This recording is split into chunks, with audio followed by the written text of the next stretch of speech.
in the evenings, everyone's a good trader. When the market's closed, we look at the trading action of the day and you said, oh, I should have bought that. I should have sold there. It's always easy at night.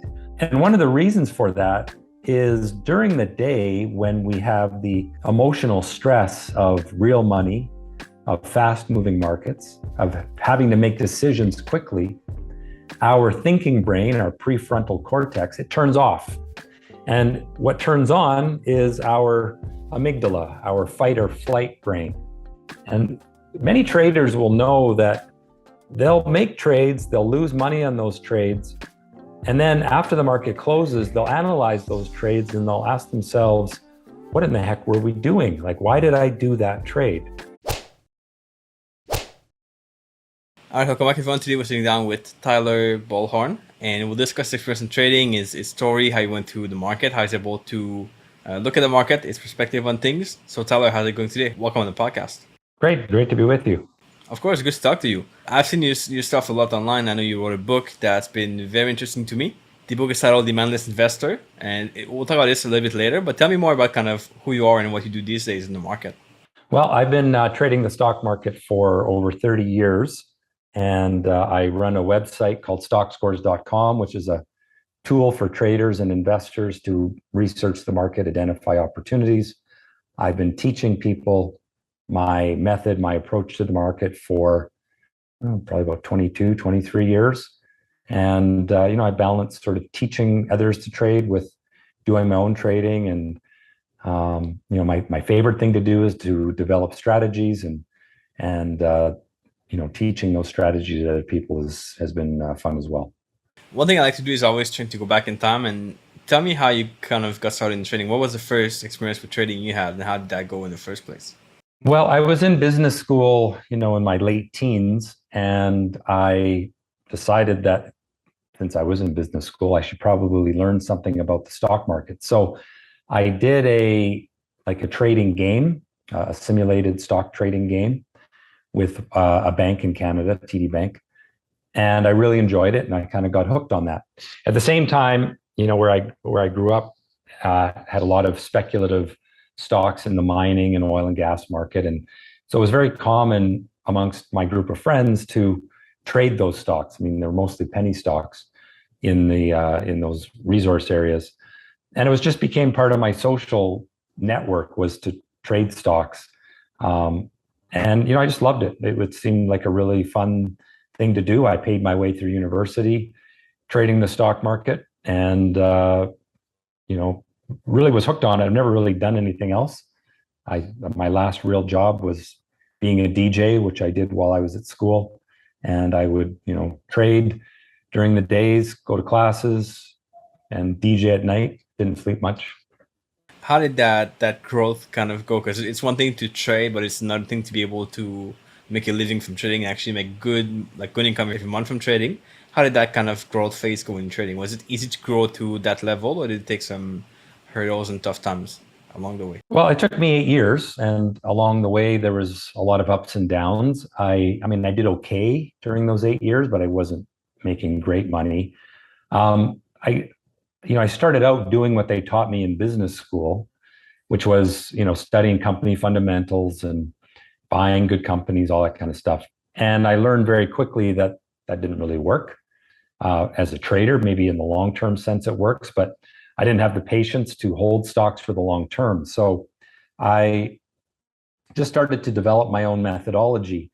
I took a class in university where we examined the buyouts and mergers, acquisitions of the late 80s, mid 80s, and looked for evidence that there was insider trading before these big mergers were announced. So for example, if RJ Reynolds was buying Nabisco, which was one of the deals back then, was there evidence before the deal was announced that people were trading on that information?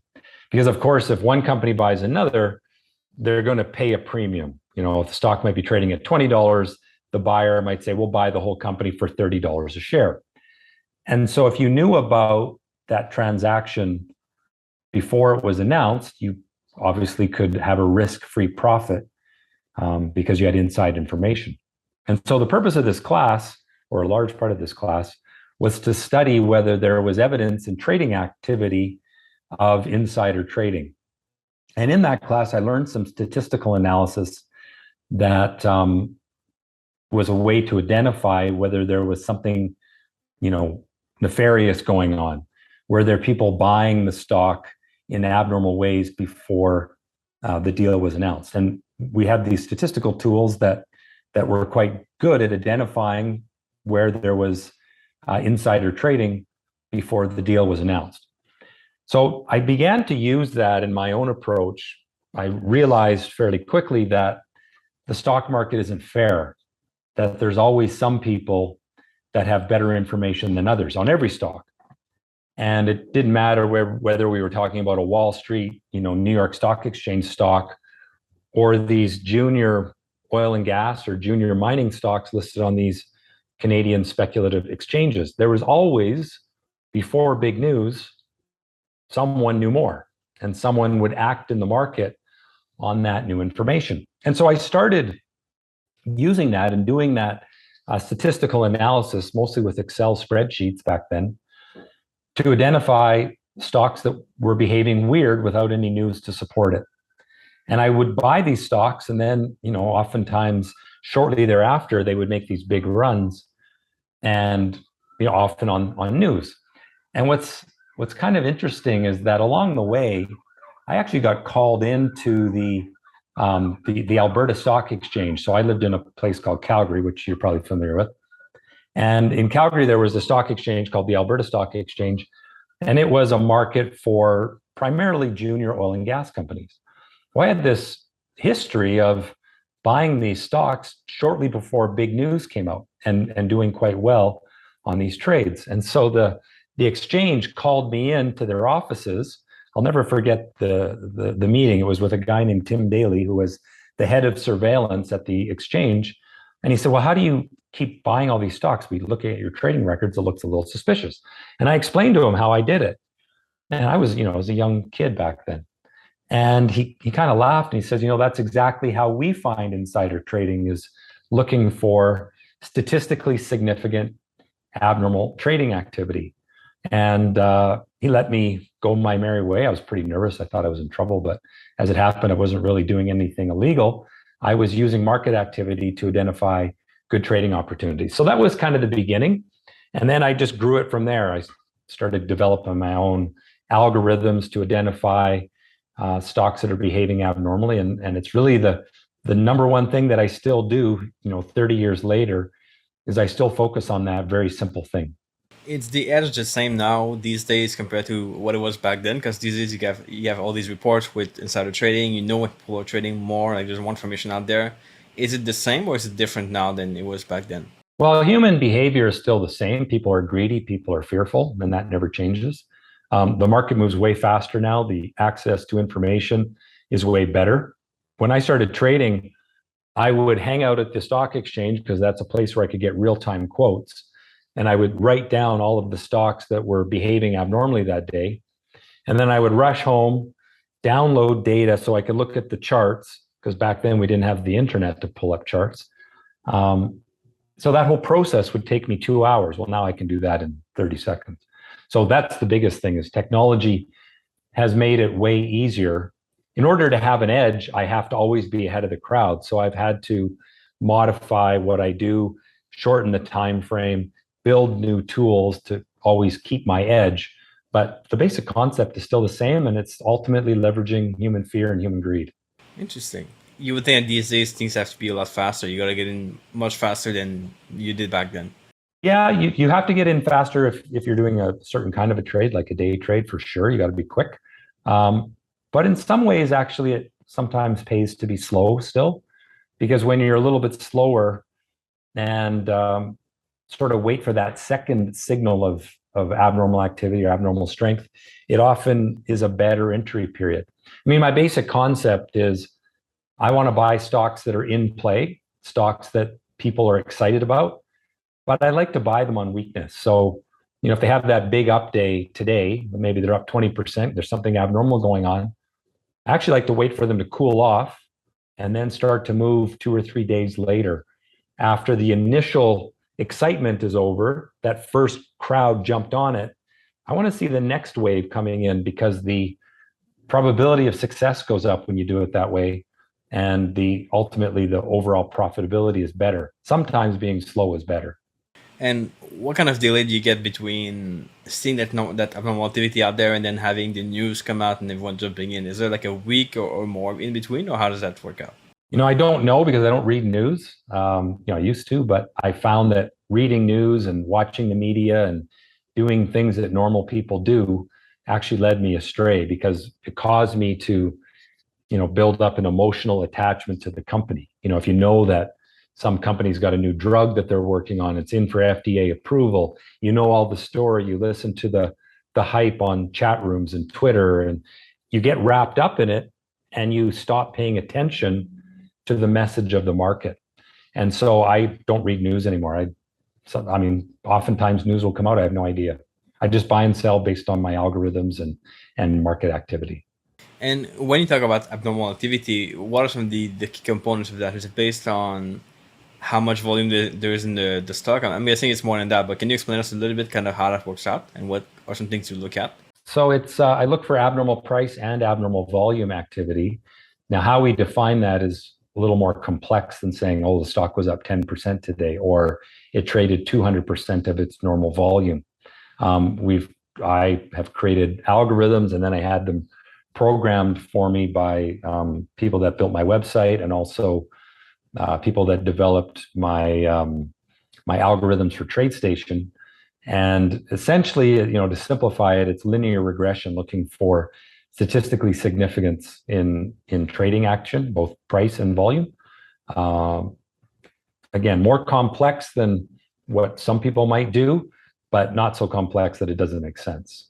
Tell me about the process of having someone code the algo for you, because that's something that I see a lot of people want to have done by someone else, but then when it gets to them coding the right thing, they're not able to do it correctly, or they have some things that are not working like they want to work, and they start with an algo that doesn't work really well. Was it the same thing for you? Do you have any tips on like how to get someone to code properly for you and how that works out? Yeah, you have to find a good programmer for sure. I have a great guy now. I've dealt with many programmers over the years. I typically will give them the math. And so you need that programmer who can understand the math and who understands how to do it. Now, with TradeStation, I know enough about how to program easy language to be able to explain it to them. I'm not a programmer, couldn't do it myself, but I know the basic structure of how easy language works. And so I could say, here's what we're going to try to do. Here's the variables, the inputs, all that kind of thing. And then they take it and they build it, and then I test it. And through that back and forth, with someone who has some good sense about them and can take my math and make it something real, we can get it done. And it doesn't usually take very long. It's time still back and forth, but typically in a week or two, I can have something that I want to get built, created, and tested. Okay, but definitely a bit of back and forth to find the right person to do it. Yeah, and I've hired some TradeStation programmers that just didn't get it. They were probably good at programming TradeStation, but they came at it with a mindset that sort of gave them ways to do things that weren't, sort of working with how I would do it. And if you don't have that connection with the person, or they don't understand what you're trying to do, just go on to another one. And like I said, I probably had 6 to 10 TradeStation programmers, plus I've had programmers who built my website. And I've been lucky with my website. Those guys always understood what I wanted to do. And then, 2 or 3 really good TradeStation programmers have created my library of indicators over the years. And I now have a guy that I work with who's not only a great programmer, but he also likes to trade. He understands the market, so he speaks my language well. Yeah, I think that's pretty good when you have a trader who can code. That's best case scenario, probably. Yeah. Now, I'm sure that people who are in part of your community have access to your algos and the methods you have and everything. But what are some of the mistakes they still make? Even though they have access to the algo, they know what they should trade. They might not have the results they want exactly, like full in. So what are some of the mistakes these guys tend to make? Yeah, so my algorithms will get you 80% there. You still have to do a few things as a human. You have to, first of all, understand risk management. I think something that is often overlooked by new traders is thinking that they're just buying every signal that comes along. But when I look at a trade, I'm not only looking at the entry signal, I'm also looking at the reward for risk relationship. And not every trade has a good reward for risk relationship. And then it's having the discipline to manage that risk effectively, knowing when to just get out and take a loss. I think a lot of beginner traders aren't fussy enough. That's the most common mistake I see is we suffer from the fear of missing out. And so there's a tendency to take anything that looks like it might work instead of really being fussy and only taking the trades that will probably work. Everything that I look at when I'm running my algorithms, I'll get 200 signals in a day, but most of them aren't good enough for me. And yet someone who's starting out might say, well, it meets all those basic rules. You have to still understand that trading is an art. It's not just a science.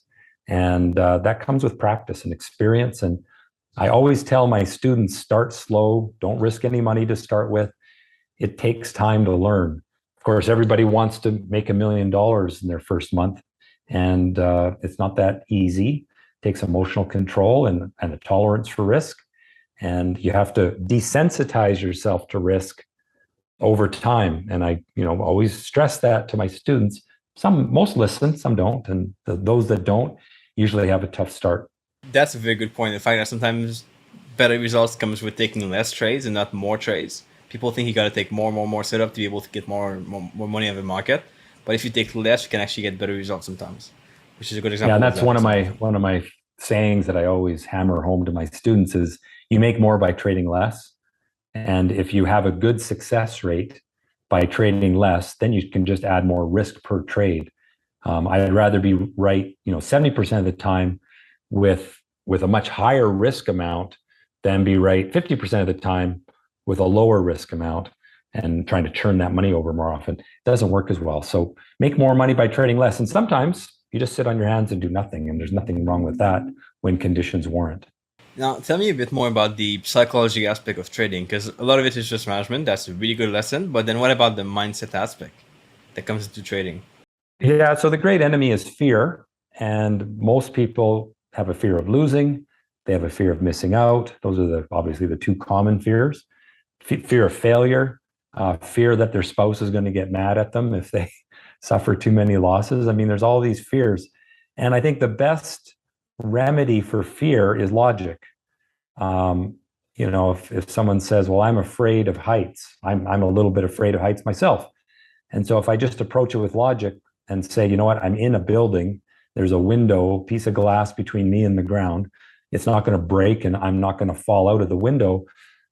It's the same in trading. If you can meet your fears with logic and say, I know that when I do these 5 things, based on my testing and based on my experience, it works. And if I don't do those things, I'm not successful.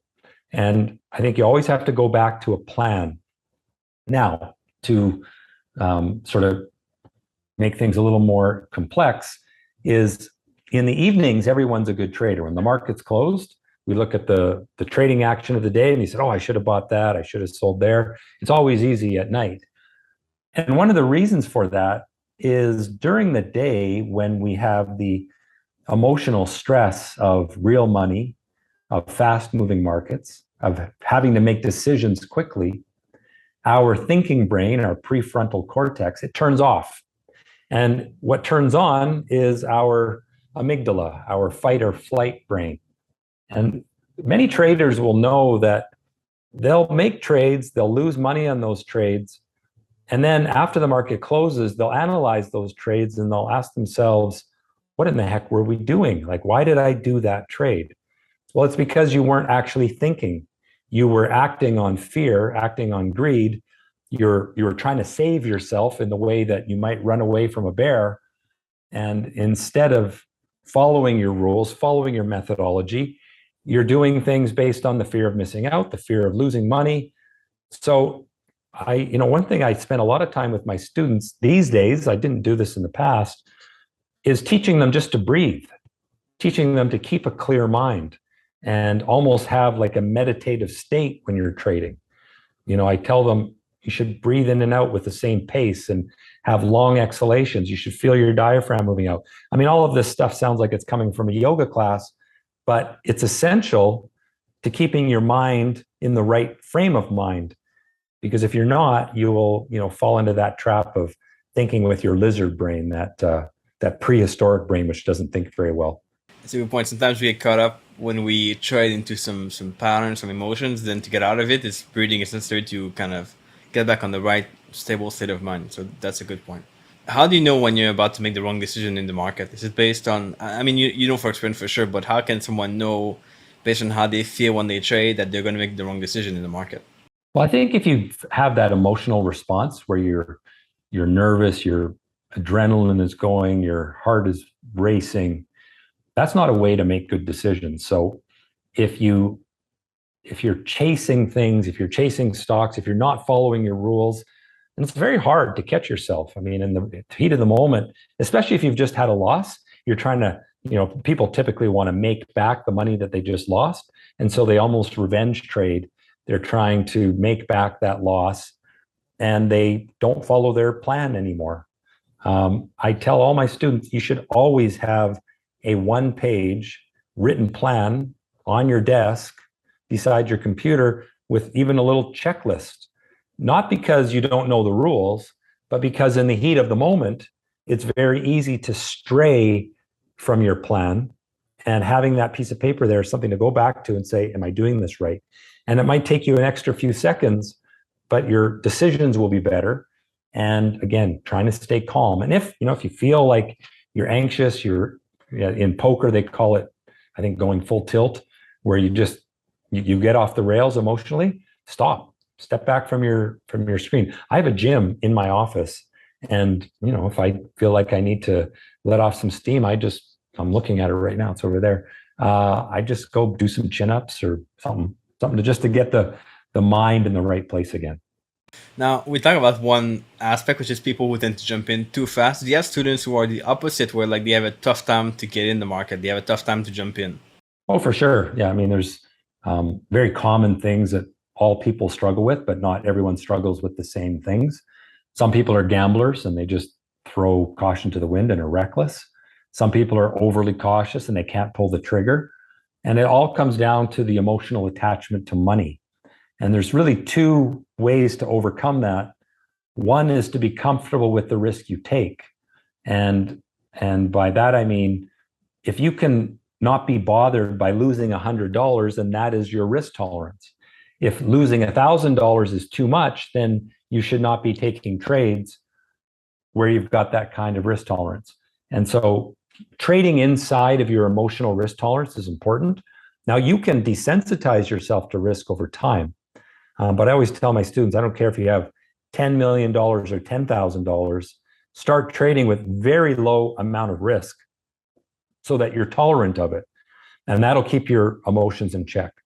And then the second thing is just having that plan, that written thing to go to follow along and make sure you're following your rules. And within that plan is the logic that I talk about, where you've got a logical set of steps, process, rules, algorithms, whatever you want to call it, that you can go to, something that you've tested, something that you believe in, and keeping your mind in check so that you can not only pull the trigger, but also avoid bad trades. How can someone know their risk tolerance though? Because like you could sit here like without trading and you think, oh, $1,000 not that much or $100 not that much. But then in reality, when you lose it, like in the game for real, then you start to feel bad, then you start to feel stressed. And then you feel like it's too much when you lose it. Or same thing with like drawdowns. You might think 20% drawdown is fine. But once you get in the 20% drawdown, then you feel bad about it, like really bad. Then that was a bad risk tolerance for you. Yeah, I think everyone should start with zero. So I always say trade in a simulator. I built a simulator for my students to use, where just to practice. That's $0. Now, $0 has no emotional attachment, although some people still feel nervous actually trading in a simulator. But if you're successful at $0, just paper trading, and you make 10 times your risk amount, I call that the RR, the risk for reward. If you make 10 on paper, then start trading with $50 of risk. See how you are. And when you make 10 RR, $500, then jump your risk tolerance from 50 to 100. And again, make 10 you made $1,000, and then you can jump again. And it's that gradual process of taking steps up and slowly desensitizing yourself to risk that does a few things. One, you're not risking your capital a whole lot. Our number one goal is capital preservation. And then the second thing is you're desensitizing yourself to risk. You're building your confidence over time, and ultimately taking it a little bit slower, you're going to be better off. And now again, lots of people are very eager when they, someone that takes one of my courses, let's say in their first week, they want to just start trading. They want to pay for the course. And I always have to tell people, just chill. The market's here forever. Chill, practice, develop your skill. If you want to be a doctor, you go to school for 10 years. Now, a stock trader can make as much money as a doctor, even more than that profession. But don't expect that it's going to happen in a weekend. Like, it takes time, like anything. You got to practice, you got to get repetitions, and you have to be determined to get to that level. What's your advice? Because I see a lot of people in trading who get into trading because they don't have enough money, don't have enough capital for anything. So that's why they trade. And then they need capital for trading because you cannot make money on like $0 in trading. How do you recommend them to build their capital for trading? Is it based on savings, based on something else? And how can they kind of get to a certain amount, but they have enough money for trading? Yeah, and this is always the challenge, is someone that may aspire to be a trader, but who lacks capital you have to have money to trade with. And you have to have enough money to trade with, because if you can only afford to buy one or two positions, you're really not spreading your risk out over a number of trades. And that can be problematic, because you take the first good trade that comes along, and then you have no money left for the second, third, fourth, fifth one. Trading is a numbers game. You're not going to be right all the time. I'm certainly not right all the time. I lose all the time, or often. But if out of 100 trades, you're right 60, 70 times out of 100, that's good, provided, of course, that your average reward is higher than your average loss. And you have to understand that expected value, that probability relationship, putting all that together. So if you can do that on paper, then you can start trading with a little bit of money. Now, let's say you've got $5,000 that you've saved. You can start to use that, but it's almost not even going to be worth your time yet, because, with that amount of capital, you're going to be taking a very low amount of risk per trade, because you need to be able to afford to buy 2, 3, 4 stocks at a time. And you're also going to be focused on lower price stocks, which are more volatile, and therefore your position size can be a lot smaller. And it's going to take time, but that's how everyone starts. Well, maybe not everyone. That's how I started. I started with $3,000, and it took me, 8 years to go from 3,000 to 30,000. It took me 3 or 4 months to go from 30,000 to $500,000. But I also had the experience of those 8 years to get me there. Now, I didn't have anyone to teach me back then. I taught myself. There was no books out back when I started. So that's part of the reason why it took me 8 years. And maybe I'm a bit slow too, I don't know. But if you learn the lessons when you have a small amount of capital, the lessons are the same as someone who has $10 million to trade with. The thing is, the mistakes cost you less. And so I keep saying this, I don't care how much money you have, start with a low amount of risk, because you just have to practice. There's no replacement for that. And I have a webinar that I run every day where I'm emphasizing, here's good trades, here's bad trades. I review trades for my students. And everyone starts out sucking. The reality is everyone sucks when they start. I don't care how smart they are. I have people who are, very successful in other areas of life. They all suck when they start. Just like if I was to go rock climbing, which I've never done before, I'd be terrible, not to mention the fact that I'm scared of heights. But with time, you get there, and, learn, small amount of risk. If you had $10 million, I tell you to start with 10 grand. If you have $3,000, okay, start slow. You're going to learn the same lessons, and you're going to pay some tuition along the way, but it won't cost as much as someone who jumps in with too much money. That's a good advice, good analogy also with the rock climbing there, for sure. So what can people find you if they want to connect with you or reach out after this interview? Where can they see your work and learn more about you? So a couple of things. I have a website, stockscores.com.